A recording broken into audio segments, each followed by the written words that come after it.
నమస్కారం. భారతదేశంలో ఎన్నో ఆలయాలు ఉన్నాయి. ఆ ఆలయాలలో ఎంతో వైభవంగా అనేక ఉత్సవాలు జరుగుతూ ఉంటాయి. అందులో ప్రముఖంగా చెప్పుకోవాల్సిన దేవాలయం పూరీ క్షేత్రం. ఆ పూరీ క్షేత్రంలో జరిగే జగన్నాథ రథయాత్ర. మరి ప్రస్తుతం జగన్నాథ రథయాత్ర అంగరంగ వైభవంగా కొనసాగుతున్న ఈ శుభవేళ ఆ క్షేత్ర విశేషాలు, అలాగే రథయాత్రలో ఉన్న ప్రత్యేకతను మనకి తెలియచేసేందుకు ఈరోజు స్టూడియోకి విచ్చేశారు హరే కృష్ణ మూవ్మెంట్ తెలుగు రాష్ట్రాల అధ్యక్షులు శ్రీ సత్యగౌరచంద్రదాస ప్రభుజీ వారిని అడిగి అనేక విశేషాలు ఈరోజు తెలుసుకునే ప్రయత్నం చేద్దాం. నమస్కారం ప్రభుజీ. హరే కృష్ణ. ప్రభుజీ, ప్రముఖంగా మాట్లాడుకుంటే భారతదేశంలో పూరీ క్షేత్రం గురించి చాలా ప్రత్యేకతలు ఉంటాయి. అసలు ఎంతో గొప్పగా చెప్తూ ఉంటారు. అటువంటి క్షేత్రంలో ఈరోజు జరుగుతున్నటువంటి జగన్నాథ రథయాత్ర చాలా ప్రత్యేకం భారతదేశ ప్రజలకి. ఇటువంటి తరుణంలో పూరీ క్షేత్రం గురించి మనం కొద్ది విశేషాలు మనం చర్చించుకుందాం.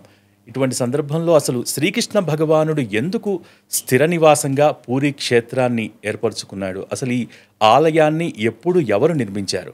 ఈ వైష్ణవ సంప్రదాయం ప్రకారము చార్ధామ్ అంటే బద్రీనాథు, జగన్నాథపురి, రామేశ్వరము మరియు ద్వారక. ఈ 4 ప్లేసుల్లో కూడా శ్రీకృష్ణుడు స్థిర నివాసి. అంటే ఈ 4 కూడా ఇటర్నల్ అబోర్డ్స్ అన్నమాట. ఓకే, శాశ్వత ధామాలు. సో జగన్నాథపురిలో శ్రీకృష్ణుడు లీల ఏమిటంటే భోజన ప్రియుడు. బద్రీనాథ్లో ఏంటంటే మెడిటేషన్లో కనిపిస్తాడు. ద్వారకాలో ద్వారకాధీశుడిగా అడ్మినిస్ట్రేషన్ చేస్తూ కనిపిస్తాడు. రామేశ్వరంలో శయన రంగనాథుడిగా కనిపిస్తాడు అన్నమాట.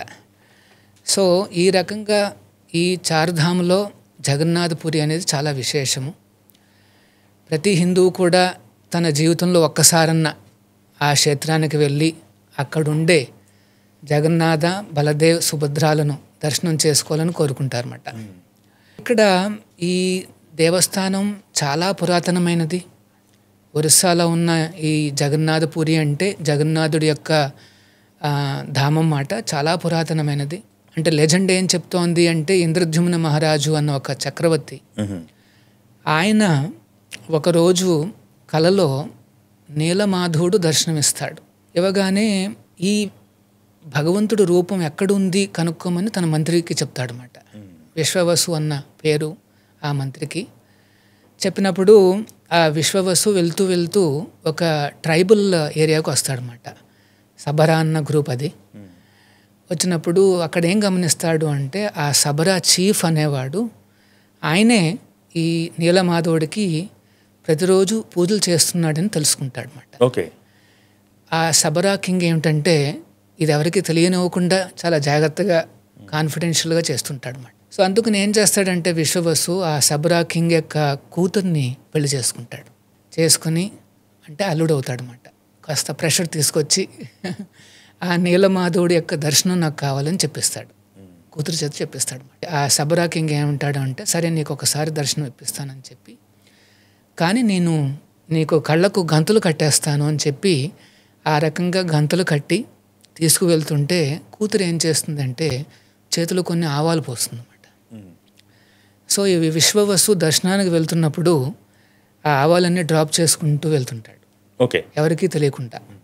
అంటే ఐడియా ఏంటంటే మళ్ళీ ట్రేస్ చేయడానికి అన్నమాట, అక్కడికి వెళ్ళడానికి. సో ఆ రకంగా అక్కడ వెళ్ళి నీలమాధవుడు దర్శనం చేసుకుంటాడు. అపురూపమైన సౌందర్యం, దేవతార్చన చేసే విగ్రహం చూడగానే వెంటనే విశ్వవసు అనుకుంటాడనమాట, ఇంత అందంగా ఉన్న ఈ స్వామిని నా రాజుకి అంటే ఇంద్రద్యుమ్న మహారాజుకు చూపించాలని చెప్పేసి నిర్ణయించుకుని చివరికి ఆ మాట చేరుస్తాడు. ఇంద్రద్యుమ్న మహారాజుకు చేరుస్తాడు అన్నమాట. చేర్చగానే వెంటనే ఆ రాజు హుటాహుటిని వచ్చేస్తాడు. ఆల్రెడీ మార్గం తెలుసు కనుక వారు ఆ మార్గం వెంట వెళ్ళి అక్కడ దర్శనం చేసుకోవడానికి లోనికి ప్రవేశిస్తారు. కానీ అక్కడ విగ్రహం కనిపించదు. అందరూ ఆశ్చర్యపోతారన్నమాట. వెంటనే ఒక ఆకాశవాణి రూపంలో ఆ నీలమాధవుడే ఒక సందేశం ఇస్తాడు. ఈ కలియుగంలో ఈ రూపాన్ని మళ్ళీ మీరు చూడలేరు. సో నువ్వు జగన్నాథపురిలో విగ్రహ ప్రతిష్ఠ చేయి. ఒక సముద్రంలో తేలియాడుతూ ఒక దారు బ్రహ్మన్ అంటే ఒక పెద్ద వుడ్ బ్లాక్ వస్తుంది, ఆ పలానా రోజున వస్తుంది అది. దాన్ని చెక్కడానికి విశ్వకర్మ అని దేవత శిల్పి ఆయన కూడా వస్తాడని చెప్పి వెంటనే ఆ వాణి ఆగిపోతుంది అన్నమాట. సో రాజు వెనక్కి రాగానే చూస్తుంటాడు, ఆ సముద్రపు ఒడ్డును చూస్తూ ఉంటే చెప్పినట్టుగా ఎగ్జాక్ట్గా ఆ టయానికి దారు బ్రహ్మ చేరుకుంటుంది. వెంటనే ఆ శిల్పి కూడా చేరుకుంటాడు అన్నమాట. ఆయన ఏమంటాడు అంటే, నాకు 7 రోజులు పడుతుంది ఆ విగ్రహాలను తయారు చేయడానికి, నేను లోన తయారు చేస్తూ ఉంటే ఎవరు కూడా డిస్టర్బ్ చేయకూడదు, 7 రోజుల తర్వాత సంపూర్ణంగా విగ్రహాలన్నీ పూర్తవుతాయని ఒప్పుకుంటాడు. ఇంద్రద్యుమ్న మహారాజు ఒప్పుకుని ఆ బ్రాహ్మణుడికి, అంటే బ్రాహ్మణ రూపంలో వస్తాడు విశ్వకర్ముడు, ఆయనకి ఒక చక్కటి రూమ్ అదంతా ఇచ్చి ఆ లోన దారు బ్రహ్మను చేర్చి కావలసిన ఏమంటారు టూల్స్ అన్నీ కూడా అక్కడే పెడతాడనమాట. 5 రోజుల పాటు శబ్దాలన్నీ వస్తుంటాయి లోన్ నుండి, చెక్కుతున్నట్టుగా శబ్దాలు. సో వీరందరూ చాలా ఆనందంగా చూస్తుంటారు. 5వ రోజున ఆ శబ్దాలు ఆగిపోవడంతో రాజుకి కాస్త అనుమానం వస్తుంది. ఆ ఆతృతతో ఏం చేస్తాడు అంటే ఆ తలుపుల్ని విరక్కొట్టి లోనికి వెళ్ళిపోతాడు అనమాట. వెళ్ళగానే విశ్వకర్మ మాయమైపోతాడు. విగ్రహాలు అంటే ఆ ప్రతిమలు సంపూర్ణంగా లేనట్టుగా కనిపిస్తాయన్నమాట. ఇంకా ఇక్కడ ఒక క్వశ్చన్, దీన్ని మనం కంటిన్యూ చేస్తూనే, అంటే సాధారణంగా ఒక దేవాలయం, అది వైష్ణవాలయం కావచ్చు లేకపోతే శైవాలయం కావచ్చు, సతీ సమేతంగా భగవంతుడు దర్శనం ఇస్తూ ఉంటాడు. దంపతులు ఇరువురిని ప్రత్యేకమైన క్షేత్రాలలో మనం దర్శించుకుంటూ ఉంటాం. కానీ పూరికి వచ్చేటప్పటికి, పూరి క్షేత్రానికి వచ్చేటప్పటికి ప్రత్యేకత ఏంటంటే, ఎందుకు బలరాముడు సుభద్రాదేవి ఎందుకు అక్కడ కొలువై ఉంటారు? భాగవతంలో ఒక స్టోరీ చెప్పబడింది. రోహిణి అంటే బలరాముడు తల్లి అప్పుడప్పుడు ద్వారకాకి వెళ్ళి తన కొడుకుని చూసుకునేది అనమాట. సో ఒకసారి అలా ద్వారకాకి వెళ్ళినప్పుడు కృష్ణుడి భార్యలందరూ కూడా ఆమె చుట్టూ చేరి ఆ శ్రీకృష్ణుడి యొక్క బాల్యలీలలు వినాలి అని అడుగుతారు అనమాట. ఎందుకంటే రోహిణికిను యశోదామాయికి ఇద్దరికి కూడా తెలుసు కృష్ణ బలరాముల ఆ childhood past times. So Rohini చెప్తుంది, నేను చెప్తాను ఇవన్నీ కూడా, కానీ ఒక కండిషన్ ఉంది అని చెప్తుంది. ఏమిటంటే, ఇది నేను చెప్తున్నప్పుడు ఎవరు లోనికి రాకూడదు, సో దీన్ని కాపలా కింద సుభద్రను పెడదాం మనం, ఎవరిని కూడా లోనికి రానివ్వకూడదు అనేసి ఒక రూల్ పెడుతుంది అన్నమాట. సో సరే అనేసి ఆ భార్యలందరూ కూడా వింటుంటారు ఆ లీలలు. భగవంతుడు లీలలు దివ్యమైన మాట. జన్మ కర్మచమే దివ్యం ఏవం యో వ్యక్తితత్వత అని భగవద్గీతలో చెప్పబడింది. భగవంతుడి యొక్క ఆ లీలలు అనేవి దివ్యమైన మాట. అవి వింటూ ఉంటే ఈ భార్యలందరూ తన్మయత్వంలోకి వెళ్ళిపోతారు. They're in ecstasy. ఆ సుభద్ర కూడా ఇవన్నీ వింటూ ఆమె కూడా మర్చిపోతుంది అన్నమాట తను చేయాల్సిన పనిని. అదే సమయంలో కృష్ణ బలరాములు వస్తారు. వచ్చినప్పుడు అంటే వారు కూడా ఈ రోహిణి ఏం చెప్తోంది అనేసి వినడం మొదలు పెడతారన్నమాట. మొదలుపెట్టినప్పుడు వారిలో శరీరంలో మార్పులు వస్తాయి. మనం కూడా ఎన్నో కొన్ని విషయాలు వింటే అప్పుడప్పుడు కళ్ళు పెద్ద చేస్తాం, ఇలా పెద్ద అవుతాయి. సో కృష్ణుడి కళ్ళు కూడా అలా పెద్ద, జగన్నాథుడి కళ్ళు చూస్తే చాలా పెద్దగా ఉంటాయి. తర్వాత తబ్బి ఉబ్బి అంటాం కదా, అంటే కాస్త శరీరం కూడా మారిపోయినట్టుగా కాస్త భారీగా అయిపోవడము. ఇవన్నీ ఏమంటారంటే అష్ట సాత్విక వికారాలు అంటారు. అంటే ఒక భక్తుడిలో వచ్చే వికారాలు భగవంతుడిలో అనంతంగా కనిపిస్తాయి. అందుకనే ఆ శరీరంలో అన్ని పెనుమార్పులు వస్తాయన్నమాట. చేతులు లోనకి వెళ్తున్నట్టుగా, కళ్ళు బాగా పెద్దగా ఉన్నట్టుగా ఆ రకంగా కనిపిస్తాడు అన్నమాట జగన్నాథుడు. కృష్ణుడే జగన్నాథుడుగా ఆ రకంగా కనిపిస్తాడు, బలరాముడు కూడా అలా కనిపిస్తాడు. ఆ రూపాలను నారద ముని వారు దర్శించుకుంటారు.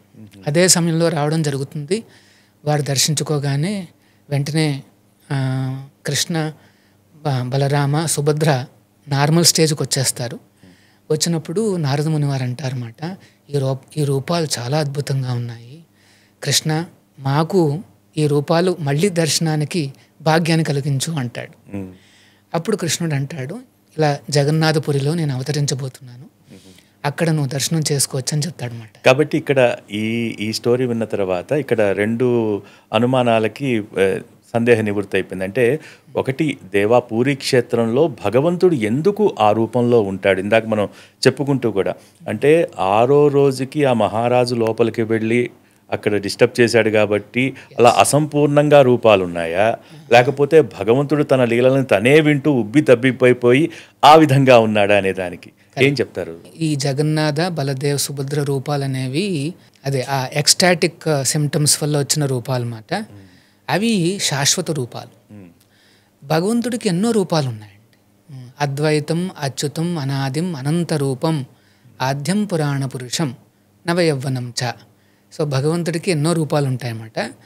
అందులో ఈ జగన్నాథ బలదేవ సుభద్ర రూపాలు అనేవి కూడా శాశ్వత రూపాలు. యాక్చువల్గా అలాగ అసంపూర్ణంగా కనిపిస్తున్న ఆ రూపాలు చూడగానే ఇంద్రద్యుమ్న మహారాజుకి మొత్తం ఏమంటారు మనస్సంతా కూడా అకలావికలం అయిపోతుందన్నమాట. ఆ రోజు పడుకోలేకపోతాడు. అప్పుడు జగన్నాథుడు తన డ్రీంలో కనిపించి ఇవి నా శాశ్వత రూపాలు, అంతే కదా, భగవంతుడి సంకల్పం అది, సో వీటిని ప్రతిష్ఠించు అనేసి ఎంకరేజ్ చేస్తాడనమాట. సో ఆ ప్రతిష్టకు బ్రహ్మదేవుడిని కూడా ఆహ్వానిస్తాడు. సాక్షాత్తు బ్రహ్మదేవుడు ప్రతిష్ఠించిన ఆ విగ్రహాలే ఆ జగన్నాథపురి క్షేత్రంలో ఉన్న ఈ జగన్నాథుడు బలదేవుడు సుభద్ర. కానీ ఇక్కడ ప్రత్యేకంగా చెప్పుకోవాల్సింది ప్రతి దేవాలయంలో కూడా మూలవరులు శాశ్వతంగా అలా స్థిర నివాసమై ఉంటారు. ఇక్కడ ప్రత్యేకత ఏంటంటే ప్రతి సంవత్సరం కూడా మూలవరుల్ని సిద్ధం చేయటం, కరెక్ట్, ప్రత్యేకించి సిద్ధం చేయటం. ఎందుకు అలా చేస్తారు స్వామి పూరి క్షేత్రంలో? వామన సంహిత అని, అంటే ఈ టెంపుల్లో జరిగే ఆ రిచువల్స్కి ఒక బేసిస్ మాట. సో శాస్త్రానుగుణంగా అక్కడ చాలా సంప్రదాయబద్ధంగా ఆ రిచువల్స్ అనేవి జరుగుతూ ఉంటాయి. ఇన్ఫ్యాక్ట్ జగన్నాథపురిలో ఉండే ట్రెడిషన్స్ వేలాది సంవత్సరాలు గడిచినప్పటికీ కూడా యాజ్ ఇట్ ఈస్గా మెయింటైన్ చేస్తుంటారు. ఇన్ఫ్యాక్ట్ వాళ్ళు చాలా స్ట్రిక్ట్గా మెయింటైన్ చేస్తారు. మూల విగ్రహాలు చూస్తే విశేషం ఏంటంటే అవన్నీ కూడా దారు బ్రహ్మ అంటే వుడెన్ డీటీస్ మాట. ప్రతి 12 ఏళ్ళకి కానీ లేదా అప్పుడప్పుడు 19 ఏళ్ళకి కానీ ఈ వుడెన్ డీటీస్ అన్నిటికీ కూడా కొత్తగా వుడెన్ డీటీస్ తయారు చేస్తారు. వాళ్ళు చేసి అందులోకి ప్రతిష్ఠిస్తారు అన్నమాట. ప్రతి 12 ఏళ్ళకి దీన్ని నభ కళేబర అన్న ఒక ఫంక్షన్ ఉంటుందన్నమాట. ఒక ఈవెంట్, ఒక రిచువల్ ఉంటుంది. అందులో భాగంగా 12 ఏళ్ళ తర్వాత అంటే ఆ ఓల్డ్ సెట్ను వారు రీప్లేస్ చేస్తారన్నమాట, కొత్త సెట్తో రీప్లేస్ చేస్తారన్నమాట. సో ఇవి దారుబ్రహ్మతో చేసినవి కనుక ఒక గొప్ప అవకాశం ఏమిటంటే స్వామిని తీసుకెళ్ళచ్చు, కదిలించవచ్చు అన్నమాట. మరి ఎందుకు ఆ రకంగా తీసుకువెళ్తారు? రథయాత్ర వెనకాల ఉన్న ఆ రహస్యం మనకు అర్థం కావాలి. దానికి ఇంకొక లీల ఏమిటంటే శ్రీకృష్ణుడు మనం తెలుసు బృందావనంలో ఉన్నప్పుడు ఎన్నో లీలలు చేశాడు. గోపికలతోనూ గోప బాలులతోనూ ఎన్నో రకాల లీలలు చేసి ఆ తర్వాత జస్ట్ 16కు వస్తుంటే అక్రూరుడు తీసుకెళ్ళిపోతాడు, మథురాకు తీసుకుపోతాడు. ఆ మథురాకు వెళ్తున్నప్పుడు గోపికలందరూ కూడా ఆ రథం వెనకాల ఎంతో దూరం వస్తారు. వారందరికీ అష్యూరెన్స్ ఇస్తాడనమాట, మళ్ళీ నేను వస్తాను అని చెప్తాడు. కానీ శ్రీకృష్ణుడు మళ్ళీ బృందావనానికి ఎప్పుడూ రాడు మాట. మథురాకు వెళ్తాడు, మథురా నుండి ద్వారకాకు వెళ్ళిపోతాడు. ఆ కాలంలో ఒక సంప్రదాయం ఏమిటంటే సూర్యగ్రహణం వచ్చినప్పుడు అందరూ కూడా కురుక్షేత్రం లాంటి క్షేత్రాలకు వెళ్ళి అక్కడ స్నానాలు ఆచరిస్తారన్నమాట. ద్వారకా నుండి కృష్ణుడు, బలరాముడు, ఆ యాదవ రాజులందరూ కూడా కురుక్షేత్రానికి వస్తే బృందావనం నుండి నందుడు, యశోద మరియు ఆ గోపికలు, గోపబాలురు అందరూ కూడా వస్తారు. వచ్చినప్పుడు ఈ గోపికలందరూ కూడా కృష్ణుడిని చూస్తారు. చూస్తే అంటే వాళ్ళల్లో చాలా రకాల ఎమోషన్స్, ఒక మిక్స్డ్ ఎమోషన్స్ వస్తాయి. ఒకవైపు ఏంటంటే ఆనందం, అవును, ఎంతో కాలం తర్వాత కృష్ణుడిని చూడగలిగాము అని. ఇంకొకటి కొద్దిగా అన్హ్యాపీనెస్ ఏంటంటే మా కృష్ణుడు ఇలా కనిపిస్తున్నాడు ఏంటి ఒక రాజులాగా అని ఆశ్చర్యపోతున్నారు. వాళ్ళకి నచ్చట్లా. సో వాళ్ళు ఏమనుకున్నారు అంటే కృష్ణుడిని మళ్ళీ బృందావనానికి తీసుకెళ్ళిపోవాలని చెప్పి ఒక రథంలో కూర్చోబెట్టి బృందావనం వైపుకు లాగుతూ ఉంటారన్నమాట. అది రథయాత్ర అంటే. గోపికలు కృష్ణుడిని బృందావనానికి తీసుకెళ్ళడానికి చేసే ప్రయత్నం. చాలా చక్కటి ఊహ. తర్వాత దీంట్లో కూడా ఇందాక మీరు చెప్పారు విగ్రహాలను మలిచేది. నిజంగా ఇక్కడ ఒక చిన్న లైన్ మనం ఆలోచించుకుంటే భగవంతుడు మనందరినీ సృష్టిస్తాడు, కానీ ఆ భగవంతుడిని ప్రతి 12 ఏళ్లకోసారి సృష్టించడం అంటే మన చేతుల మీదుగా నిజంగా తయారు చేసేవాళ్ళు ఎంత గొప్ప అదృష్టవంతులు కదా. భగవంతుడు ఎన్నో రూపాలలో మన ముందుకు రాగలుగుతాడు. అందులో ఒక రూపం ఏంటంటే ఈ అర్చావతార రూపము అనేసి అనమాట. అర్చావతార రూపాన్ని ఎట్లా చేస్తారు అంటే, మనం ఏదైనా విగ్రహం చేసామనుకోండి, ఆ బాధ్యత అంతా మనకే ఇస్తాడు. అంటే మనకు ఆ సేవ చేసే భాగ్యాన్ని కల్పిస్తాడు. ఒక విగ్రహాన్ని మనం తయారు చేసిన తర్వాత దానికి ప్రతిష్ట అనేసి మనం చేస్తాం కదా. ఆ ప్రతిష్టా సమయంలో ఏం జరుగుతుంది అనేసి శాస్త్రం చెప్పింది అన్నమాట. భగవంతుడు, ఆ దేవాది దేవుడు, మనం ఏ విగ్రహం రూపాన్ని అయితే చేశామో ఆ రూపంలో తను మార్చుకుంటాడు. అదే రూపంలో దిగి వచ్చి ఆ విగ్రహంలో నిలుస్తాడు. మనం చేసిన విగ్రహ రూపంలోకి ఆయన ఆకృతిని మార్చుకుని అందులో దిగి వచ్చి నించుంటాడు. ఎందుకంటే మనం ఆయన ఒరిజినల్ రూపం సచ్చిదానంద విగ్రహాన్ని ఈ భౌతిక కళ్ళతో చూడలేమన్నమాట. సో అందుకనే మనకి విగ్రహం కావాలి. మనం చూడగలిగేది ఏమిటి? విగ్రహాలను, వీటినే. కానీ భగవంతుడు ఆ విగ్రహ రూపాన్ని తీసుకుని అందులో దిగొస్తాడు. అన్నమయ్య చెప్పినట్టు ఎంత మాత్రమున ఎవ్వరు దలచిన అంత మాత్రమే నీవని భగవద్గీతలో కూడా ఏ ధామాం ప్రపద్యంతే, నువ్వు ఏ రకంగా నన్ను చూడాలనుకుంటున్నావో సరే ఆ రకంగా నేను వస్తానంటాడు అనమాట. ఈ జగన్నాథపురిలో వారు ఇలాగా అంటే కొన్ని సంవత్సరాలకు అది రీప్లేస్ చేస్తుంటారు. అది ఇంకొక ఆపర్చునిటీ అన్నమాట. ఇక్కడ ప్రత్యేకించి మనం మాట్లాడుకుంటే సరే, జగన్నాథ రథయాత్ర గురించి అనేక విశేషాలు మనం మాట్లాడుకోవాలి. ఇంకా అంతకుముందు పూరి దేవాలయానికి సంబంధించి ఇక్కడేవో చాలా వింతలు ఉన్నాయి, చాలా విశేషాలు ఉన్నాయి అని చెప్తూ ఉంటారు. ఏంటి ఈ ఆలయ నిర్మాణంలో ఉన్న ప్రత్యేకతలు ఏంటి? ఆ ద్వారాలు కానీ, ఆ గోపురం కానీ, దానిపైన రెపరెపలాడే ఆ ధ్వజం కానీ, ఇవన్నీ చాలా ప్రత్యేకంగా చెప్తూ ఉంటారు ప్రభుజీ. ఏంటి వాటి విశేషాలు? ఖచ్చితంగా జగన్నాథపురి క్షేత్రం అనేది ఒక నామం. ఆ క్షేత్రానికి ఉన్న ఒక నామం ఏమిటంటే దుర్లభ క్షేత్రము అని. అంటే అంత తేలిగ్గా మనకు అర్థం కూడా కాదు. సాక్షాత్తు భగవంతుడితో సమానం ఆ క్షేత్రమే. అందుకనే ఆ క్షేత్రానికి ఇంకొక పేరు ఏంటంటే పురుషోత్తమ క్షేత్ర. పురుషోత్తమ కృష్ణుడికి ఒక నామము పురుషోత్తముడు అని పేరు అన్నమాట. భగవద్గీతలో చూస్తే 15వ చాప్టర్లో కృష్ణుడు ఈ రకంగా అంటాడు, అతోస్మి లోకే వేదేచ ప్రతితః పురుషోత్తమ అంటాడు. ఐఎమ్ సెలబ్రేటెడ్ యాజ్ పురుషోత్తమ అంటాడు. అంటే 3 రకాల పురుషులు ఉంటారు: అధమ పురుషుడు, మధ్యమ పురుషుడు, ఉత్తమ పురుషుడు. ఉత్తమ పురుషుడు అంటే పురుషోత్తముడు కృష్ణుడు. మధ్యమ అంటే మన హృదయంలో ఉండే పరమాత్ముడిని మధ్యమ పురుషులు అంటారు అన్నమాట. ఎందుకంటే పరమాత్ముడు దయాద్ర హృదయుడు. మనం చెప్పిన విధంగా ఆయన కోరికలు తీరుస్తాడు.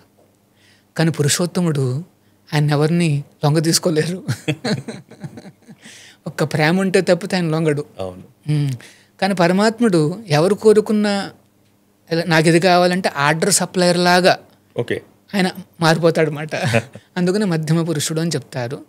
మనల్ని అధమ పురుషులు అంటారు. ఎందుకంటే మన పురుషత్వం అనేది అశాశ్వతం.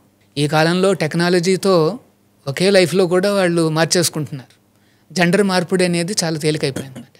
అందుకనే దీన్ని అధమ పురుషులు అంటారు అన్నమాట. కానీ భగవంతుడు శాశ్వత రూపుడు, పురుషోత్తముడు. అందుకని ఆ క్షేత్రానికి పురుషోత్తమ క్షేత్రం అని పేరు. ఆ క్షేత్రంలో ఎన్నో రకాల విశేషాలు ఉన్నాయి. 4 ప్రధాన ద్వారాలు ఉంటాయి. సింహద్వారం ద్వారా మనందరం ఎంటర్ అవుతాము. తర్వాత అశ్వద్వారం అని, హస్తిద్వారం అని, వ్యాఘ్ర ద్వారం అనేసి ఇంకొక 3 ద్వారాలు ఉన్నాయి. తర్వాత ఆ శిఖరం పైన సుదర్శన చక్రం ఉంది. చాలా భారీగా కనిపిస్తుంది. ఒక విశేషం ఏం చెప్తారు అంటే, ఏ డైరెక్షన్లో చూసినా సుదర్శన చక్రం మన వైపే చూస్తున్నట్టుగా కనిపిస్తుందంట. తర్వాత అక్కడ ప్రతిరోజు కూడా వాళ్ళు ఆ ఫ్లాగ్ను మారుస్తారు. ఆ ఫ్లాగ్ కూడా పేరు ఏమిటంటే పతిత పావన అని పేరు అన్నమాట. పతిత పావన అంటే పతితులను కూడా పావనం చేసే ఆ దర్శనం అన్నమాట. ఆ ఫ్లాగ్ను చూస్తే చాలు మనలో ఉండే ఆ సిన్ఫుల్ రియాక్షన్స్, ఆ పాప బీజాలన్నీ కూడా తొలగిపోతాయి. ఒక విశేషం ఏమిటంటే గాలి వస్తున్న డైరెక్షన్కి వేరే డైరెక్షన్లో అది ఎగురుతూ ఉంటుంది ఆ ఫ్లాగు. ఇప్పటికీ గమనించవచ్చు. తర్వాత స్వామికి ప్రతిరోజు కూడా 56 నైవేద్యాలు జరుగుతాయి. అంటే 56 ఐటమ్స్. దాన్ని చెప్పని భోగ్ అంటారు అన్నమాట. 56 భోగాలను స్వామికి సమర్పిస్తారు. రోజుకి 6 నైవేద్యాలు ఉంటాయి. ఆ 6 నైవేద్యాల్లో ఈ 56 సమర్పిస్తారు. వీటిని చేయడానికి వారికి ఒక కిచెన్ కూడా ఉంది. అందులో వారు ఒక పాట్స్ మాత్రమే వాడతారు వండడానికి. తర్వాత వుడ్తో వెలిగించి ఎందుకంటే ఇది నేను ప్రత్యేకంగా ప్రస్తావించదలుచుకున్నాను. ఎందుకంటే నిన్న మీరు ప్రస్తావించారు కూడా, అక్కడ పూరీ క్షేత్రంలో భోజన ప్రియుడు స్వామివారని. నిజంగా నివేదన అంత గొప్పగా జరగటం అనేది చాలా విశేషం. చాలా వైభవం. ఇక్కడ ఈ ప్రత్యేకంగా ఈ నివేదనలో స్వామివారికి ప్రత్యేక భోగాలను సమర్పిస్తారా ఏంటి? అక్కడ ఏ విధంగా ఉంటుంది ఆ ప్రాసెస్ అంతా? ప్రతిరోజు కూడా 56 ఐటమ్స్. ఈ చెప్పన్ భోగన్న సంప్రదాయం అక్కడి నుండే వచ్చిందన్నమాట, జగన్నాథపురి నుండి మాట. ఏ సంప్రదాయ వైష్ణవ ఆలయంలో మనం చూసినా సరే 6 రకాల ఆఫరింగ్స్ ఉంటాయి, 6 రకాల ఆరతులు కూడా ఉంటాయి అన్నమాట. జగన్నాథపురిలో 6 ఆఫరింగ్స్ ఉంటాయి. మార్నింగ్ 8:30 ఆ టైంలో మన భాషలో చెప్పాలంటే బ్రేక్ఫాస్ట్ అంటాము. అదే తొందరగా అర్థమయ్యే భాష. దాన్ని గోపాల వల్లభ భోగం అంటారు అన్నమాట. దాన్ని ఫస్ట్ 8:30 అట్లా ఇచ్చి చివరికి నైట్ పూట చివరి ఆఫరింగ్ నడుస్తుందన్నమాట. ఈ 56 వెరైటీస్లో అన్ని రకాలుగా ఉంటాయి. పాలతో చేసిన స్వీట్స్ ఉంటాయి, వీటు చేసిన స్వీట్స్ ఉంటాయి, కొద్దిగా కట్ట మీఠా అంటాం చూడండి, అవన్నీ ఉంటాయి అన్నమాట. రైస్తో చేసిన ఐటమ్స్. దాల్మా అని ఇక్కడ ప్రసిద్ధం అన్నమాట. అంటే దాల్ అంటే మనం కాస్త ప్లెయిన్గా ఉంటుంది, లేకపోతే కొద్దిగా వెజిటేబుల్స్ వేస్తాము. అక్కడ చాలా రిచ్గా వెజిటేబుల్స్ వేస్తారు అన్నమాట. తిక్కుగా ఉంటుంది కొద్దిగా దాల్మా అంటే. సో ఆ రకంగా జగన్నాథపురిలో ఈ 56 ఐటమ్స్ అనేవి వారు సమర్పిస్తారు. ఆ దేవాలయంలో ప్రతి భక్తుడు కూడా తన పేరు మీద ఈ నివేదన సమర్పించుకునే వెసులుబాటు కూడా ఉంటుందంటారు? ఉంటుందండి. దేవాలయంలో కూడా ఈ అన్నదాన కార్యక్రమాల్లో మనం భాగస్వామ్యాన్ని పంచుకోవచ్చు. వీరు ఏం చేస్తారంటే ఆ క్వాంటిటీస్ అద్భుతంగా కనిపిస్తాయి. పెద్ద పెద్ద కుండల్లో ఐటమ్స్ అన్ని వారు మట్టి పాత్రలే వాడతారు. మట్టి పాత్రలే వాడతారు. అండ్ ఒకేసారి మట్టి పాత్రలను మళ్ళీ మళ్ళీ వాడకూడదు. ఒకేసారి వాడి వారు పడేస్తారు, మళ్ళీ కొత్త పాత్రలు తయారు చేస్తారన్నమాట. ఆ రకంగా ప్రతిరోజు కూడా అలాగా భగవంతుడికి కొత్త పాత్రల్లో వుడ్తోనే చేస్తారు. తర్వాత ఆనియన్ గార్లిక్ అంటూ వేయరు, కొన్ని వెజిటేబుల్స్ కూడా వాడరు అన్నమాట. చాలా సంప్రదాయంగా చేస్తారు. ఆ కిచెన్లో వంటలు చేసేది సాక్షాత్తు ఆ మహాలక్ష్మి అని నమ్మకం. ఇంకొక విశేషం ఏం చెప్తారు అంటే, ఆ ఫైర్ పెట్టినప్పుడు ఇమ్మీడియట్ పార్ట్ ఉంటుంది చూడండి, అది కాదంట ఫస్ట్ కుక్ అయ్యేది. ఆ పైన ఉండేది కుండ మీద కుండ, కుండ మీద కుండ, ఆ 4వ కుండ ఉంటుంది చూడండి, అది ఫస్ట్ కుక్ అవుతుంది. చాలా విచిత్రం. చాలా విచిత్రంగా ఉంటుంది. అద్భుతంగా ఉంటాయి వంటకాలు.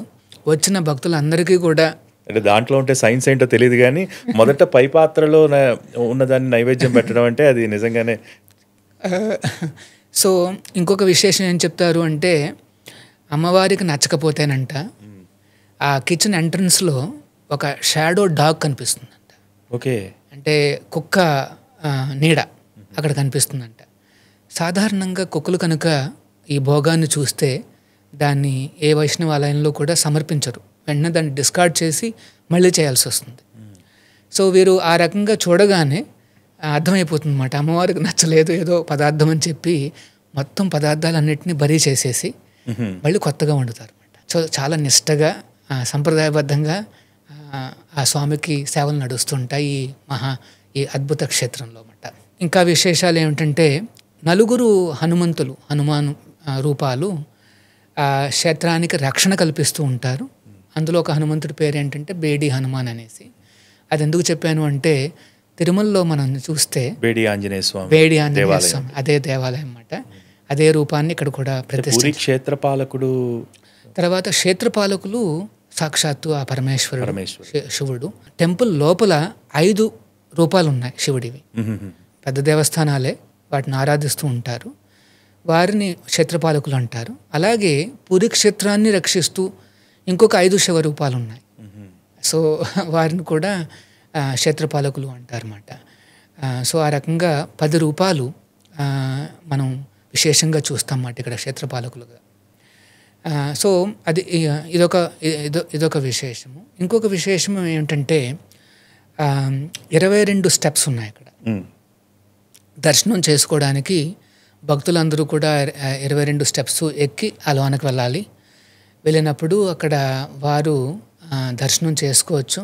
ఇంతకుముందు అది కాస్త ఎలో చేసేవారు, అంటే రథం పైన కూడా మనం ఎక్కి జగన్నాథుడిని కౌలించుకోవచ్చు కూడా. అందుకనే జగన్నాథుడికి పేరు ఆయన పేరు కూడా పతిత పావనుడు అని. అంటే భక్తులకు చాలా తేలిగ్గా లభించే రూపం అన్నమాట. ఆ రకంగా దర్శనం చేసుకుని బయటకు వస్తే అక్కడ ఒక వటవృక్షం ఉంది. దానికి కల్పతరు అని పేరు అన్నమాట, డిజైర్ ట్రీ అన్నమాట. కోరుకున్న కోరికలు తీరుతాయని చెప్తారు. అంతేకాదు ఈ మెయిన్ టెంపుల్ చుట్టూత ఎన్నో రకాల ఉప ఆలయాలు కూడా ఉన్నాయి. సో ఆ రకంగా భక్తులు జగన్నాథపురికి ఒకసారి వెళ్తే 2-3 గంటలన్నా వారు ఈజీగా స్పెండ్ చేయొచ్చు. భగవంతుని ప్రత్యక్షంగా దర్శించుకోవటమే ఒక మాటలో చెప్పాలంటే. ప్రభుజీ, అనేక దేవాలయాలలో రథయాత్రలు మనం చూస్తూ ఉంటాం, చాలా ప్రత్యేకించి జరుగుతూ ఉంటాయి. కానీ పూరిలో జరిగే ఈ జగన్నాథ రథయాత్ర ఉండే ప్రత్యేకత ఏంటి? ఎందుకంటే వస్తున్నాయి జగన్నాథ రథచక్రాలని, అసలు ఎందుకంత స్పెషల్గా చూస్తారు అసలు? ఇక్కడ జగన్నాథ రథయాత్ర విశేషం ఏమిటంటే అనాదిగా వస్తున్న సంప్రదాయం ఇది.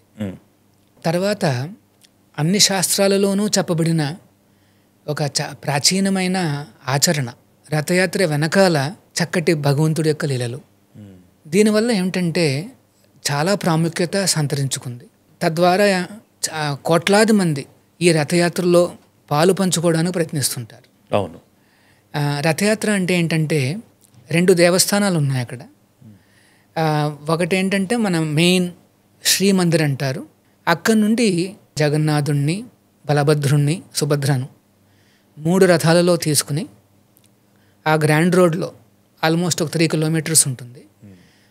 అలాగ ప్రయాణం చేసిన తర్వాత గుండీచా టెంపుల్ అనేసి ఒకటి ఉంటుందన్నమాట, అక్కడికి చేరుకుంటారు అన్నమాట. ఈ యాత్రనే రథయాత్ర అంటారు.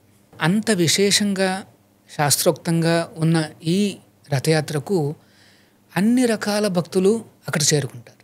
కృష్ణ భక్తులు ఉదాహరణకి, ఎందుకంటే ఈ రథయాత్ర బృందావనం ఈ డీటెయిల్స్ అన్నీ తెలుసు, వారు చేరుకుంటారు. సో ఒరిస్సాలో ఇది చాలా ప్రముఖమైన ఫెస్టివల్ కనుక లక్షలాది మంది ఆ రోజు అక్కడ చేరుకుంటారు అన్నమాట. సో గుండీచా మందిరాన్ని మనం చూస్తే అది ఒక బృందావనం 3 మాట. యాక్చువల్గా జగన్నాథుడి యొక్క ఆ శిల్పం చెక్కడం అనేది, ఆ ప్రతిష్ట అనేది అక్కడే జరిగిందని చెప్తారన్నమాట. అంటే ఒక రకంగా చెప్పాలంటే గుండీచా మందిరం అది ఒక బర్త్ ప్లేస్ మాట, అంటే బృందావనం, కృష్ణుడు అవతరించిన ప్రదేశం అన్నమాట. ఈ శ్రీమందిరము అంటే అది ఐశ్వర్య భావన అంటే ద్వారకాలో ఉన్నాడు కృష్ణుడు. సో కృష్ణుడిని అంటే కురుక్షేత్రంలో ఉన్న కృష్ణుడు అక్కడి నుండి బృందావనం తీసుకురావడం అన్నమాట. ఇది రథయాత్ర ప్రాముఖ్యత. కానీ లోపల స్వామివారి రూపకల్పన ఎంత ప్రత్యేకత సంతరించుకుందో, దాదాపు 2 నెలల ముందర నుంచే ఈ జగన్నాథ రథాలని, ఈ 3 రథాలని తయారు చేయడం అంత ప్రత్యేకత సంతరించుకుంది. ఏంటి స్వామి, అంటే ఎంతమంది దీనికి పనిచేస్తారు, ఏ రకమైన, అంటే దీంట్లో కూడా ఏమన్నా మళ్ళీ కొన్ని నియమ నిబంధనలు ఏమన్నా ఉన్నాయా? ఖచ్చితంగా వారు ఈ రథాలను అక్షయ తృతీయ రోజున కారు చేయడం అనేది ప్రారంభిస్తారు అన్నమాట. ఒక్కసారి రథోత్సవం పూర్తయిన తర్వాత మళ్ళీ ఆ రథాన్ని వాడరు, ఇంకా వాడరు. వాటిని ప్రసాదంగా భక్తులందరికీ ఇస్తారు అన్నమాట. మళ్ళీ అక్షయ తృతీయ నాడు వారు కొత్తగా ఈ స్పెషల్ వుడ్ ఉంటుందన్నమాట. ఆ సైన్స్ తెలిసిన ఆ పూజారులు, ఆ పండితులు వారు అడవికి వారే స్వయంగా వెళ్ళి ఫస్ట్ ఆ ట్రీని ఐడెంటిఫై చేస్తారు, ఎక్కడి నుండి అయితే ఆ వుడ్ని సేకరించాలి అనేసి. తర్వాత వారి యొక్క ఆగమ సంప్రదాయబద్ధంగా ఫస్ట్ అక్కడ కాస్త ఆ వృక్షానికి, ఆ భగవంతుడికి ప్రార్థనలు చేసి తర్వాత వుడ్ని కలెక్ట్ చేయడం ప్రారంభిస్తారన్నమాట. చేసిన తర్వాత అక్షయ తృతీయ నాడు ఎంతోమంది శిల్పులు ఈ రథాన్ని చేయడం ప్రారంభిస్తారు. జగన్నాథుడి రథానికి పేరేంటంటే నందిఘోష్ అనే పేరు. 16 చక్రాలు ఉంటాయి, భారీగా ఉంటుంది. ఐ థింక్ 42 ఫీటో 44 ఫీటో ఉంటుంది హైటు. 45. సో చాలా చాలా భారీగా ఉంటుందన్నమాట. ఆ సైన్స్ ఎంత దిట్టంగా ఉంటుందంటే ఇప్పుడు ఎన్నో తరాలు మారినాయి, అయినప్పటికీ కూడా ఆ సైన్స్ అనేది మారలేదు. ఇప్పటికొచ్చి మనం ఎటువంటి అన్టువర్డ్ ఇన్సిడెంట్ మనం ఎప్పుడు వినమాట. చేసే విధానం మారకుండా ఉండటం అనేది చాలా గొప్ప. ఆ విధానాన్ని కొనసాగించడం అనేది ఇప్పుడు, ఎందుకంటే ఆధునిక యుగంలో అనేక యంత్రాలు వస్తున్నాయి, ప్రతిదీ చెక్కతో ఉపయోగించి వారు చేయటం అనేది చాలా. సో అక్కడ ఈ నియమాలు అనేవి చాలా చక్కగా, సంప్రదాయాలు అనేవి చాలా చక్కగా పాటిస్తారు. సో అలాగా బలభద్రుడికి తాళధ్వజ అని పేరు, 14 చక్రాలు ఉంటాయి. సుభద్ర 12 చక్రాలు ఉంటాయి. దేవదళన అన్న పేరు మాట. సో ఆ రకంగా జగన్నాథుడి రథం అనేది మోస్ట్ అంటే భారీ రథం అన్నమాట. కొద్దిగా చిన్నది బలభద్రుడిది, తర్వాత సుభద్రది అన్నమాట. ఫస్ట్ ఏం చేస్తారు అంటే ఆ రోజున రథయాత్ర రోజున ఫస్ట్ జరిగే రిచువల్ పహండి అంటారు. అంటే దేవతామూర్తులను భగవంతుడు జగన్నాథుడిని, బలదేవుణ్ణి, సుభద్రను, సుదర్శనుని గర్భాలయం నుండి తీసుకొచ్చి రథాల్లో ప్రతిష్ఠిస్తారు. ఆ దృశ్యం మాత్రాన్ని 2 కళ్ళు చాలు, అంత వైభవంగా ఉంటుంది. చాలా అద్భుతంగా కలర్ఫుల్ గా రావడానికి ఎంత పోటీ పడుతూ ఉంటారు. వారందరూ కూడా చాలా ట్రైనింగ్ ఇవ్వబడిన అర్చకులు మాట. సో వారు ఏం చేస్తారు అంటే ఫస్ట్ అఫ్ కోర్స్ సుదర్శనుడు బయటకు వస్తాడు, ఆ తర్వాత సుభద్ర, మదర్ సుభద్ర బయటకు వస్తుంది, తర్వాత బలభద్రుడు వస్తాడు, తర్వాత జగన్నాథుడు వస్తాడు అనమాట. కొంత ఉత్సవ విగ్రహాలు కూడా వస్తాయి, విజయ విగ్రహాలు అంటారు అన్నమాట, వారు కూడా వస్తారు. ఆ రకంగా ఉపస్థితులు కాగానే సంప్రదాయ ప్రకారం ఇంకొకటి చారా పహన్రా అని ఇంకొక రిచువల్ ఉంటుందన్నమాట. అందులో భాగంగా ఏంటంటే అక్కడ పూరి ఒక కింగ్ ఉంటాడు, రాజు, గజపతి రాజులు అంటారన్నమాట. ఆ డైనాసిటీలో వస్తున్నవారు.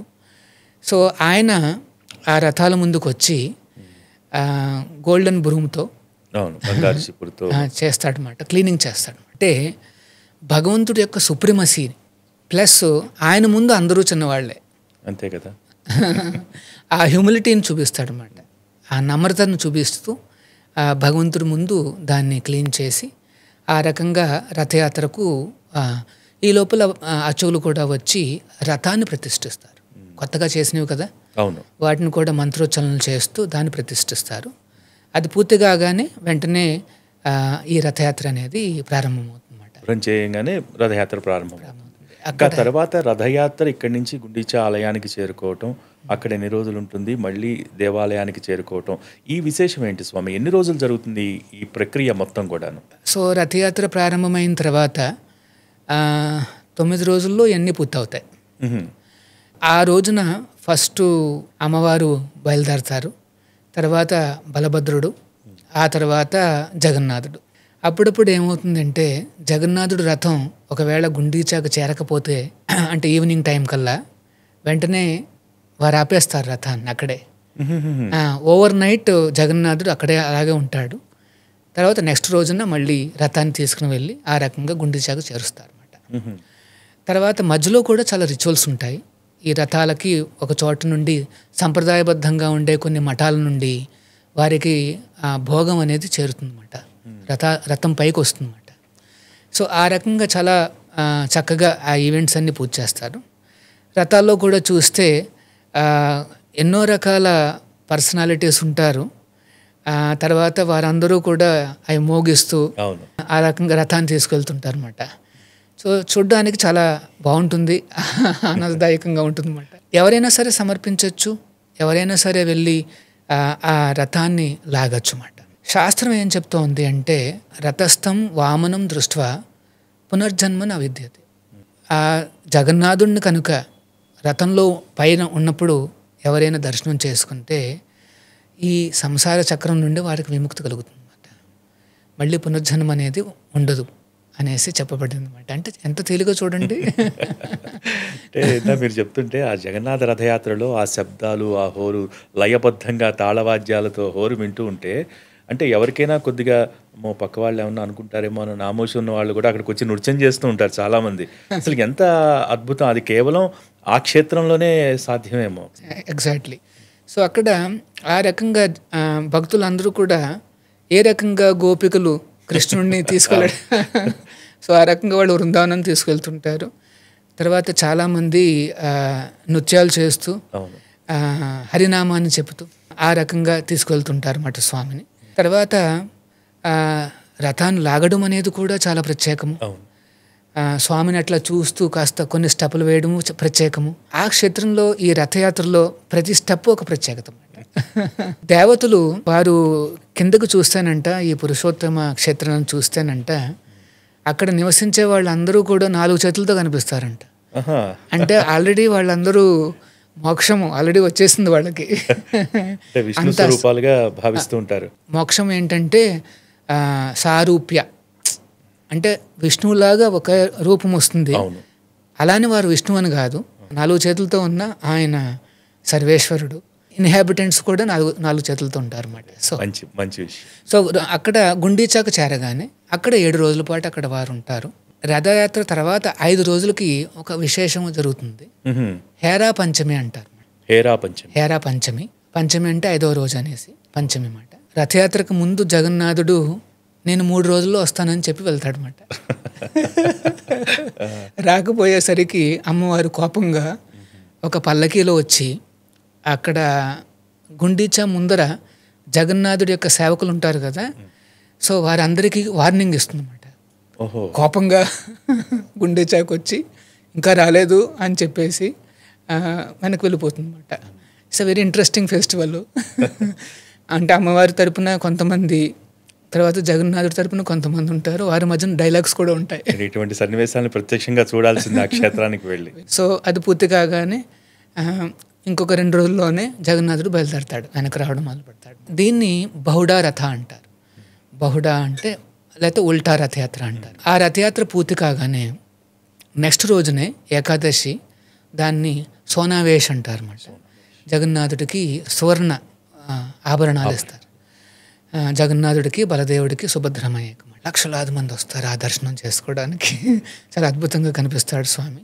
ఆ సోనావేష్ అయిన తర్వాత ఆ ఐశ్వర్యంతో ఆయన అప్పుడు లోనికి మళ్ళీ ప్రవేశిస్తాడు. అద్భుతమైన దర్శనం. ప్రభుజీ, ఇక్కడ మనం ఆలోచిస్తే కనుక జగన్నాథ స్వామి వారి ఆరాధన గురించి మాట్లాడుకుంటే అనేక అద్భుతమైన విశేషాలు ఉన్నాయి. వాటన్నిటిని పాటించడం కూడా చాలా కష్టం.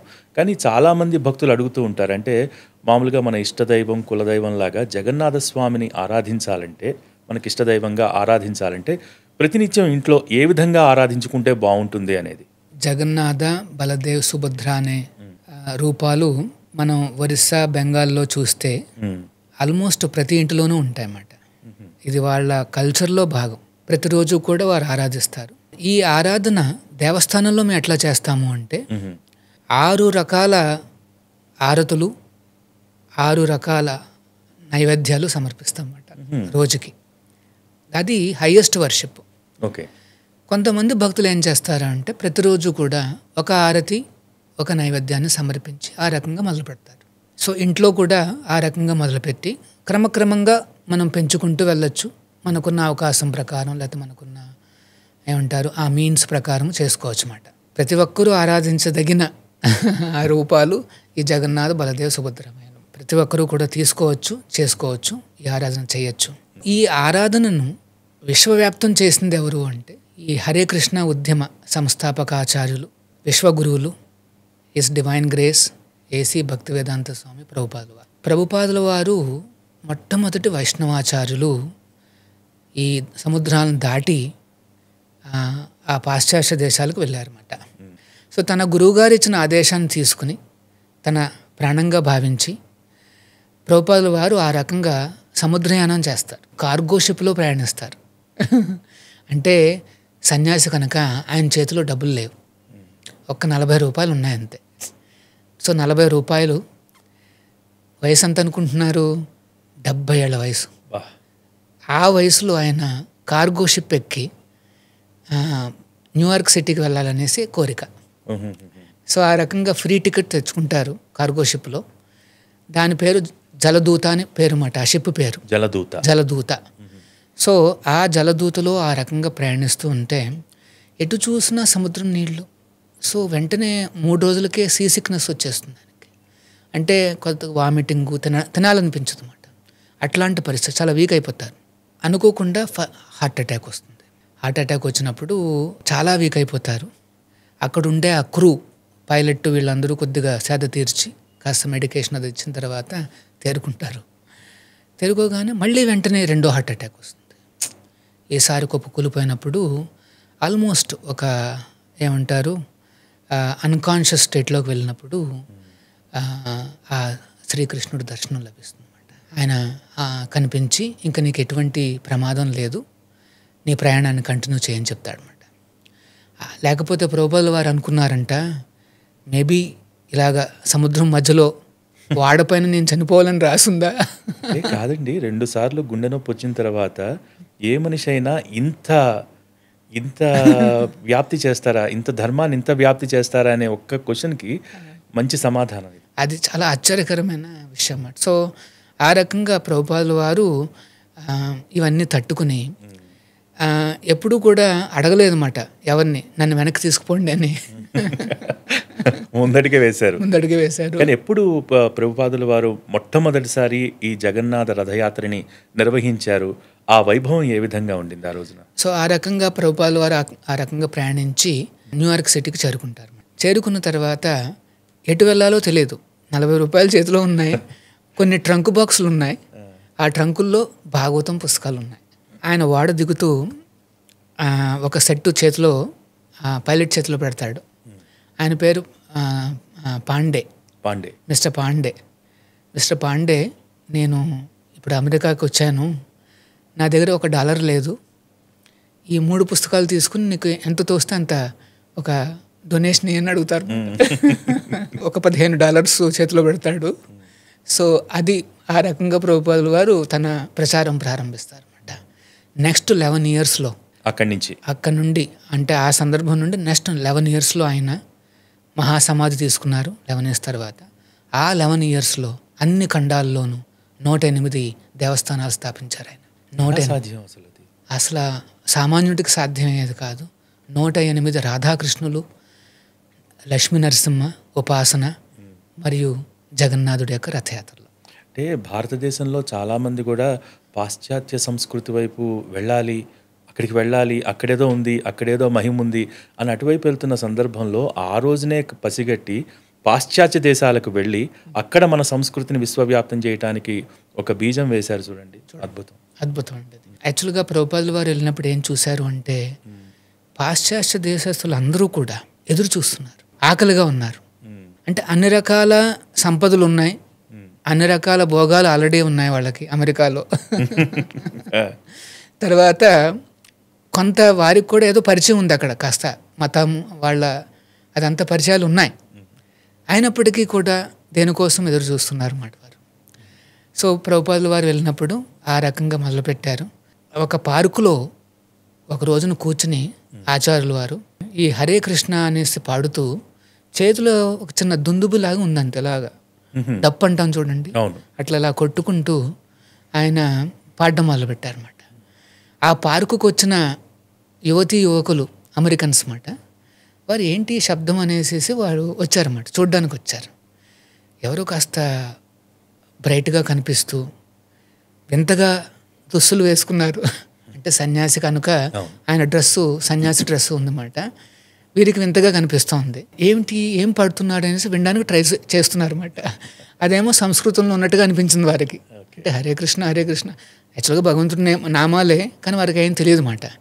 అలా వింటూ ఆ హరినామం యొక్క ప్రభావం వాళ్ళలో వచ్చింది. క్రమక్రమంగా శిష్యులయ్యారు. అలాగా ప్రభుపాదుల వారికి 10,000 మంది శిష్యులయ్యారు 11 ఏళ్లలో.